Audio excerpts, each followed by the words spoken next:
मित्रांनो, हिंदू धर्मात प्रदोष व्रत अत्यंत महत्त्वाचे आहे. दर महिन्यात 2 प्रदोष व्रत असतात. या दिवशी महादेव आणि देवी पार्वतीची पूजा केली जाते. हिंदू पंचांगानुसार शुक्ल पक्षाच्या त्रयोदशी तिथीला प्रदोष व्रत असतो. प्रदोष व्रत सोमवारी येत असल्याने याला सोम प्रदोष व्रत असे म्हणतात. हिंदू धर्माप्रमाणे सोमवारचा दिवस महादेवाचा दिवस मानला जातो. म्हणून जेव्हा या दिवशी प्रदोष व्रत येते तेव्हा त्याचे महत्त्व अजूनच वाढते. प्रदोष व्रताच्या दिवशी महादेवाची पूजा प्रदोष काळात केली जाते.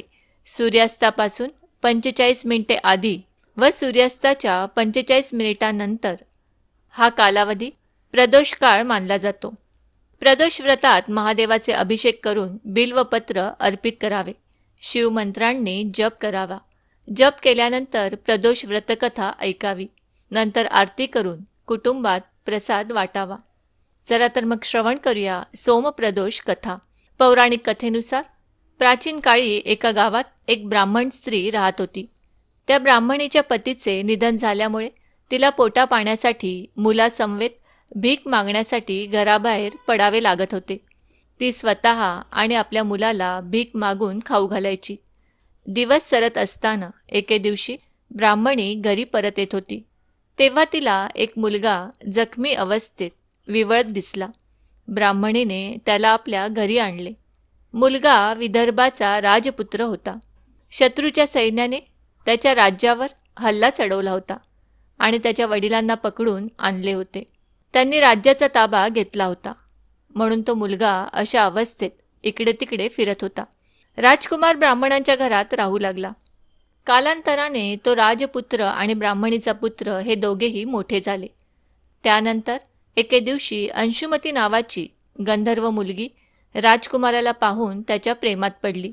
दुसऱ्या दिवशी ती मुलगी त्या राजकुमाराला तिच्या पालकांना भेटायला घेऊन आली. काही दिवसांनी महादेवांनी अंशुमतीच्या आईवडिलांना स्वप्नात दर्शन देत राजकुमार आणि अंशुमतीचे विवाह लावण्याची आज्ञा केली. त्यांनी तसे केलेही आणि राजकुमार आणि अंशुमतीचा विवाह पार पडला आणि ते आनंदात राहू लागले. तर दुसरीकडे ती विधवा ब्राह्मण स्त्री नेहमीप्रमाणे प्रदोष व्रत करत राहिली. या व्रताचा प्रभाव असा झाला की त्या राजकुमाराला गंधर्व राजाच्या सैन्याची मदत मिळाली आणि त्याने विदर्भ राज्यातून शत्रूंना हुसकावून लावले आणि वडिलांचे गमावलेले राज्य परत मिळवले. त्यानंतर राजपुत्राने ब्राह्मणीच्या मुलाला त्याच्या राज्याचा प्रधान बनवले.